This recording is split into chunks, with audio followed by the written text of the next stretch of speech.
My stay-at-home wife has been treating our son poorly and favoring our daughter ever since I complimented his cooking. How should I handle this? My wife, 40, has always been the one to cook around the house, and as an Italian, it's one of the reasons I fell so hard for her. I've offered to help out in the kitchen or even cook for her sometimes, but she's always firmly yet politely told me no, and I can't really blame her because I did not get either of my parents' good cooking genes. Because of this, I've always been sure to thank her for every meal, and I've taught my children to do the same. For the past year or so, my son, 12, has been watching a ton of cooking videos on YouTube and TikTok, and he's really been wanting to try his hand at cooking. My wife was happy to teach him, and at least twice a week, the two of them will go out to the store, buy ingredients for a meal he found on TikTok, and come home and make it. It's been awesome seeing them bonding more, since they haven't really had much overlap in interests before this. About a month ago, after dinner, my son asked his mom if he could try making us all a meal on his own. I said it sounded like a great idea, and she hemmed and hawed for a little while before agreeing. So that Saturday, she took him to the store to get his ingredients, and then he got to work. She supervised here and there, but he insisted that she didn't need to, so eventually she came to the living room and sat with my daughter, 9, and I, looking a little bit dejected, so I reassured her that I was sure he'll still want to cook with her, he just wanted to try it out on his own. That seemed to help out a little, but she still seemed a little off. When he finished and we all sat down to eat, I was honestly surprised at just how good he managed to do on his own. I feel bad saying it, but even after a year or so of cooking with his mother, I expected him to mess up more than he did. I wanted to encourage this interest of his, so I was sure to let him know while I was eating how good he did and gently bring up the few mistakes he had made. I did a lot more than I usually would with my wife's cooking, and in hindsight, I can see that that's what started all of this. His sister, being his little sister, was not as supportive as I was and quite rudely insulted his cooking.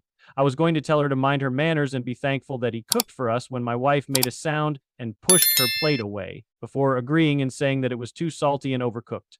This took me aback, and I could tell my son took it hard too, as his mood visibly dropped. I didn't say anything at the time, since my wife and I never argue in front of the kids, and I just kept up the praise of my son's cooking, as his mother picked up the plate for a little while longer before she took her and our daughter's plates to the kitchen.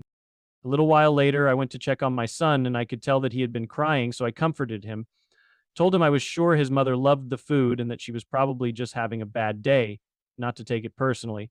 Then later, once the kids were asleep, I confronted her about it, and she tried to just brush it off, but I pushed, and she got mad and said that I complimented his cooking far more than I ever complimented hers. This caught me off guard since I didn't expect my wife to be jealous of our son, and I unfortunately let out an involuntary scoff at this. She blew up at me for laughing, and we ended up arguing for a while before eventually I managed to explain that I was complimenting him so much because I wanted to encourage him to keep cooking, and she even admitted that she shouldn't have been so harsh about it. She said she would apologize to him, and I figured that everything was settled. That Monday, when I was driving my son to school, I noticed he wasn't acting normal and looking out the window, trying to hide his face from me.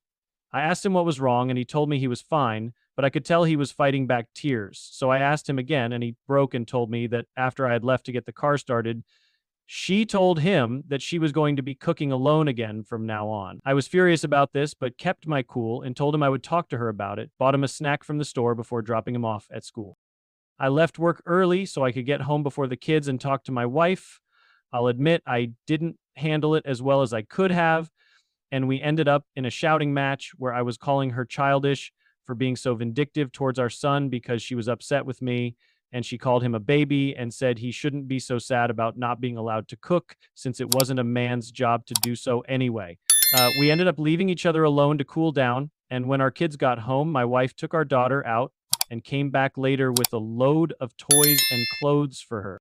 I knew immediately what she was trying to do, and that night I told her that I would not let her use the money I make for our family to punish my son. She didn't take this well, and we ended up arguing again. I slept in the guest room and have been up to this point. For this past month, my wife has kept up this vindictive showering of our daughter with attention and gifts while almost entirely ignoring my son. I've been talking to my parents and brother about this, and while they agree that she's wrong, they also don't see it as that big of a problem and think it'll sort itself out. At this point, with how she's been treating our son, I'm starting to fall out of love with her. But I also don't want to just jump to divorce if there's something that I can do to fix this whole situation. I can honestly say that we've never had a fight this big. Sure, we bicker every now and then, but she's never taken that out on my son in the past. I feel responsible and guilty about what happened, and I've been trying to do nice things for my son when I can, but I also don't want to mirror my wife's behavior, so I've also been taking my daughter with us about half the time we go places. But whenever we do, she's been very rude and always talks about all the stuff her mother does for her lately because she knows it bothers her brother. Seeing the way my wife has been treating our son has made me second guess our marriage, but I don't want to just jump straight to divorce either. Any advice on what I should do or how to best bring up the topic of therapy would be appreciated. Update. Obligatory, but genuine. Thank you for all of the support. Even the comments that got a bit nasty, that kind of pushback helped me to see that things were a lot worse than I realized. Some of you could do with being a bit nicer, but the advice is appreciated all the same. Short recap, my wife and son cooked dinner together most nights for about a year. My son wanted to try cooking dinner on his own, which my wife accepted, but started acting funny.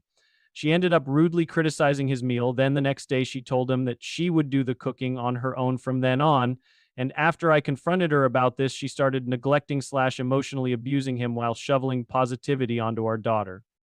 First thing I did after making my previous post was take my son to my parents' house to tell them what was happening from his mouth.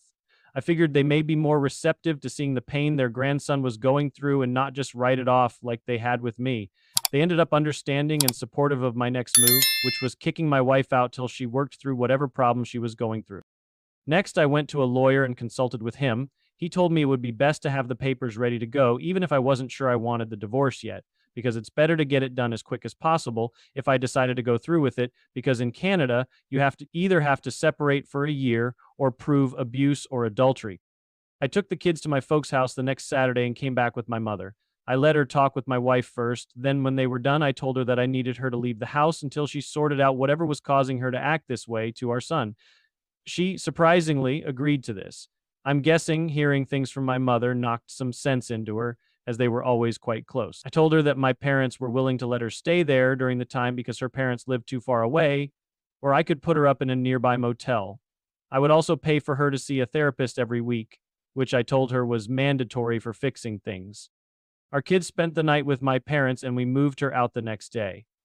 We both sat with the kids and told them what was happening. Our son understood, but our daughter didn't and was quite upset, but eventually we calmed her down. Things went well for the first month or so. She went to all of the weekly appointments, and I met her for dinner a few nights a week with the kids, and she seemed to be treating our son properly again. I was really hopeful that she had been making progress. Then the Friday after her 5th therapy appointment, she sent me a wall of text messages about how I was an a-hole and I was trying to steal her children from her and how I was probably screwing someone on the side. I tried calling her to see what she was talking about, but I think she shut her phone off. I called my mother and she told me that my wife had left the house earlier that day with all of her stuff without saying anything to my mom. I'm not 100% sure what happened next, since my wife has refused to tell me most details, and I can't get in contact with the friends she was with. The best I could piece together was that she had told her best friend about what was happening, and that friend started telling her all about how I was just trying to kick her out and steal her kids. She then moved in with her friend and went on a week-long bender of clubbing and drinking and drugs. When we were younger, we did our fair share of stupid shit together, so while this was surprising, it was most likely her dumbass friends convincing her to relive the good old days. I hadn't heard anything for about a week. Then I got a text from her friend telling me I was a loser, that my wife was too good for me, and that she was screwing a younger guy. I tried to demand she give my wife the phone so I could talk with her, but I never got a reply. I screenshotted the text for evidence if I needed it. I ended up getting a call from the hospital at like 3 in the morning that Sunday. My wife had overdosed on something and was dropped off at the ER by someone who didn't stick around. Since I was her emergency contact, they reached out to me. I called my mom to come watch the kids and headed over there. They managed to get her stabilized and were treating her. I stuck around for a few hours and she was in and out of consciousness. And when she wasn't very talkative. When she properly woke up, she started apologizing for everything. And that's when I found out the few details I know about her friend and the bender. I asked her if she had been screwing someone else, like her friend said, and she didn't reply, which was as much of an answer as I needed. She kept trying to apologize, and I just kept my cool and told her this wasn't the time or place for this.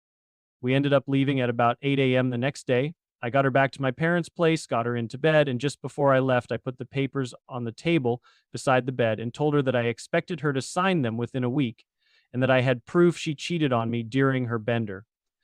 I had told my parents I was planning on doing this on the phone, so I wasn't just dumping this drama on them without warning. The kids are both doing fine. They don't know anything of what happened with their mother or the divorce. All they know is that my wife is still moved out and that she's busy getting better, so we're not going to be seeing her as much. I'll probably tell them in a couple weeks whenever school lets out for the summer so it doesn't affect their learning.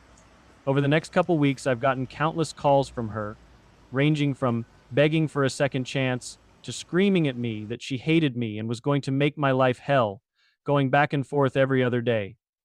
I've also been getting vitriolic texts from her family and friends, calling my all sorts of names and threatening me that if I don't drop the divorce, I'll regret it, all of which have been screenshotted. My parents agree that divorce is for the best, but they're questioning my timing and wondering if I shouldn't have picked a better time to do this than when she was fresh out of the hospital.